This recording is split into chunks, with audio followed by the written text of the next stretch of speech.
Labanan ng mga Youngblood superstar. Grabe ginawa natin ni Edward. Posterized duck kay Jeff Holmgren. Isa ay Herkenstein na pa-block party sa home court ng Timberwolves. Grabe yung hustle play.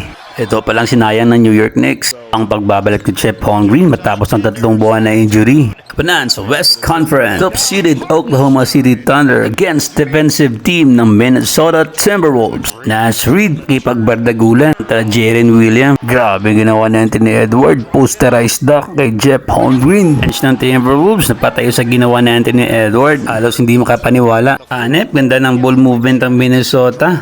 At nakahawak ng bola. Ang pick ni Edward, kala mo ha, easy 2 points. And the first quarter, lamang Minnesota, 37-24. Nice assist ni Nash Reed.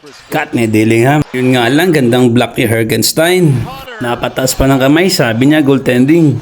Hanep na effort ni Herkenstein, dalawang magkasunod-sunod na shot block. Kabila naman, Lu Dort bumawi ng block.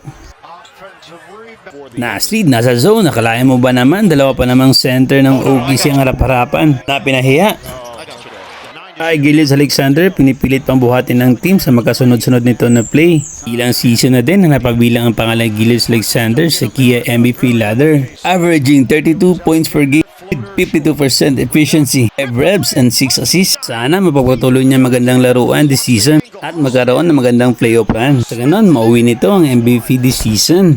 And man, Anthony Edward ayaw magpatalo. Hindi mo talaga ang competitiveness nito sa laro. 8 game ng 4th quarter, less than 5 minutes. Pa din ang double digit ang Minnesota. Gamat, sinubukan pa rin ng OKC na idikit ang laban. Kung sa Heat nakapag-epic comeback sila, dito nahirapan sila masyado. Di kinaya magandang depensa ng Minnesota. Ole, panalo pa rin ang Minnesota Timberwolves. Congrats! Abangan naman natin ang muling matchup nito ngayong February 24, 10:30 PH time.